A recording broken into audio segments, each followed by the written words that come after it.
کسی شاعر نے کیا خوب کہا ہے، دیتے ہیں اپنی عقل سے حکم خدا میں دخل، دیتے ہیں اپنی عقل سے حکم خدا میں دخل، رہزن بھی ہیں وہ رہنمائی کے ساتھ ساتھ، اچھائی کر رہے ہیں برائی کے ساتھ ساتھ، اچھائی کر رہے ہیں برائی کے ساتھ ساتھ، کھلا رہے ہیں زہر بھی دوائی کے ساتھ ساتھ۔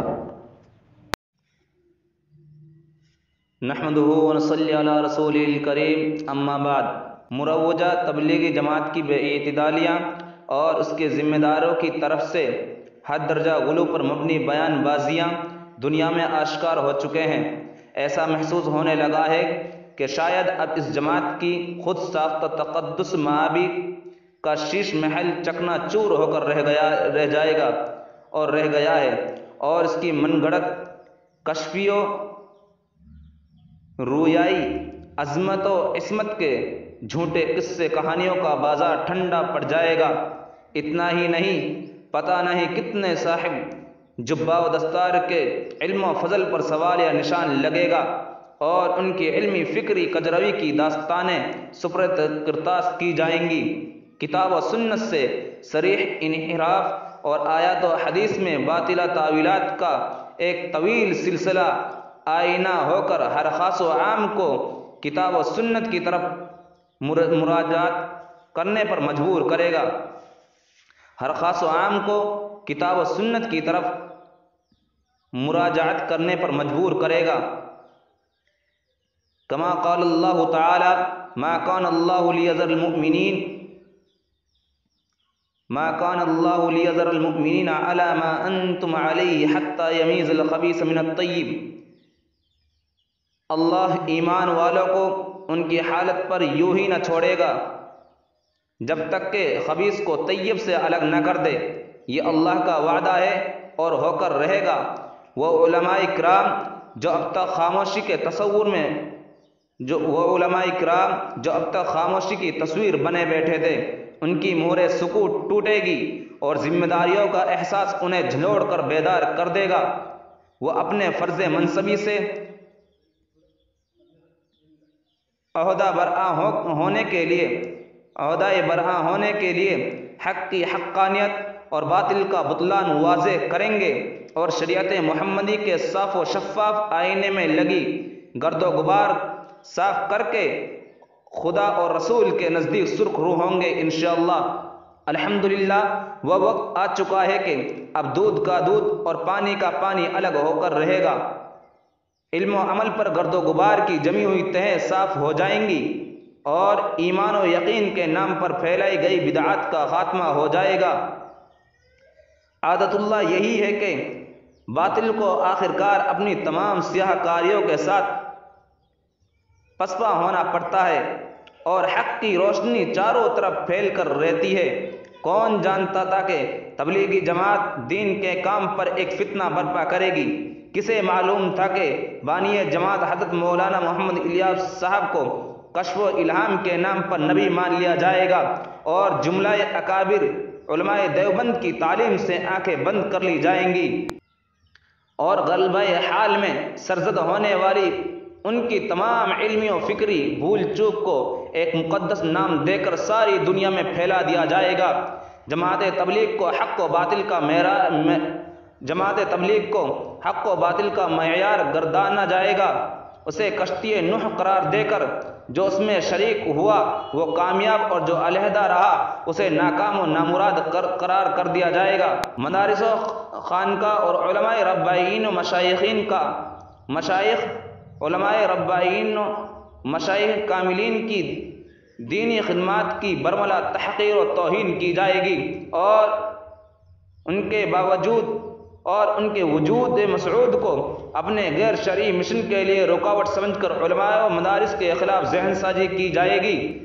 سر سے پیر تک بدعات کا مجموعہ ہونے کے باوجود جماعت کو عین سنت اور نبیوں صحابہ والا کام باور کرایا جائے گا۔ اسی تبلیغی جماعت کے بارے میں سابق شیخ الحدیث حضرت مفتی سعید احمد صاحب پالن پوری نور اللہ مرقدہ نے کیا کہا، اب سنیں۔ سابق شیخ الحدیث دارالعلوم دیوبند حضرت مفتی سعید احمد صاحب پالن پوری نور اللہ مرقدہ نے تبلیغی جماعت کے بارے میں کہا کہ ان تبلیغی جماعت والوں نے سارے دین کو بگاڑ کر رکھا ہے، سارے دین کا ستیہ ناش کر رکھا ہے۔ قرآن و حدیث کی تمام جہادی آیات و احادیث کو اگر کوئی کسی اور کام میں لگائے تو یہ قرآن و حدیث میں تحریف ہے اور یہ بہت بڑی گمراہی ہے۔ یہ نظام الدین تبلیغی جماعت والوں نے مشکات کی پوری کتاب الجہاد کو اپنی منتخب حدیث میں لگا دی ہے۔ مشکات کی کتاب الجہاد کا تمہارے کام سے کیا تعلق ہے؟ ان لوگوں نے سارے دین کو بگاڑ رکھا ہے، سارے دین کا ستیہ ناش کر رکھا ہے۔ قرآن و حدیث میں جہاد حقیقی کی جتنی آیات و حدیثیں ہیں ان سب کو انہوں نے یہ ہمارا کام ہے کہہ رہے ہیں، اور کہہ کر یہ قرآنی آیات کو، قرآن کی جہادی آیات کو اور تمام حدیثوں کو اپنے اوپر فٹ کر رہے ہیں۔ یہ قرآن و حدیث میں تحریف ہے اور قرآن و حدیث میں تحریف بہت سنگین جرم ہے، سمجھنے کی بات یہ ہے کہ 50-60 سال سے یہ بات کرتے کرتے انہوں نے تمام لوگوں کا دماغ خراب کر دیا ہے۔ اب لوگ یہ سمجھنے لگے ہیں کہ یہی جہاد ہے۔ یہودی کہاوت ہے کہ جھوٹ کو اتنا بولو کہ لوگوں کو جھوٹ سچ اور سچ جھوٹ لگے۔ یاد رکھو، جہاد کے ساتھ مسلمانوں کی سربلندی وابستہ ہے۔ جہاد جب تک چلے گا مسلمانوں کا سر اونچا ہوگا، اور جب جہاد بند ہوگا تو مسلمانوں پر ذلت چھا جائے گی۔ یہ تبلیغ والے تو ساری دنیا میں جہاد کر رہے ہیں تو مسلمانوں کی ذلت دور کیوں نہیں ہوتی؟ تو معلوم ہوا کہ یہ جہاد ہے ہی نہیں۔ اگر جہاد ہوتا تو مسلمانوں کی ذلت دور ہوتی۔ حدیث میں آتا ہے کہ شرک کرنا سب سے بڑا گناہ ہے، اور یہ تبلیغ والے کہتے ہیں کہ سب سے بڑا گناہ تبلیغ میں نہ نکلنا ہے۔ دلیل دیتے ہیں کہ وہ 3 صحابی تبوک میں پیچھے رہ گئے تھے تو 50 دن تک بائیکاٹ کیا گیا تھا۔ جو چاہے ان کا حسن کرشمہ ساز کرے، ان کے جو من میں آئے گا وہی تفسیر کریں گے، اور ان کے جو من میں آئے گا وہی حدیث کی تشریح کریں گے۔ یہ تبلیغی جماعت والے دیوبند کے اکابر کے پابند نہیں ہیں۔ ان کا مرکز بھی الگ، ان کی تفسیریں بھی الگ، ان کی حدیث کی شرح بھی الگ ہیں۔ وہ جو چاہے کریں۔ 21 جنوری 2017 بمقام دارالحدیث دیوبند بموقع درس بخاری یہ بیان حضرت نے کیا تھا۔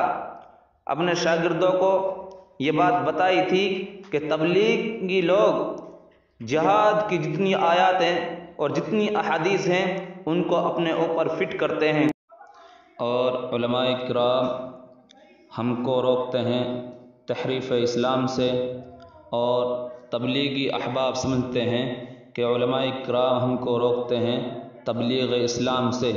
کسی شاعر نے کیا خوب کہا ہے، ناصحہ مت کر نصیحت جی میرا گھبرائے ہے، ناصحہ مت کر نصیحت جی میرا گھبرائے ہے، میں اسے سمجھوں ہوں دشمن جو مجھے سمجھائے ہے۔ اللہ رب العزت ہماری تمام کی حفاظت فرمائے اور امت مسلمہ کی حفاظت فرمائے، اور اللہ رب العزت ہم کو قرآن کریم اور احادیث مبارکہ میں تحریف کرنے سے بچائے۔ آمین، وآخر دعوانا ان الحمد للہ رب العالمین۔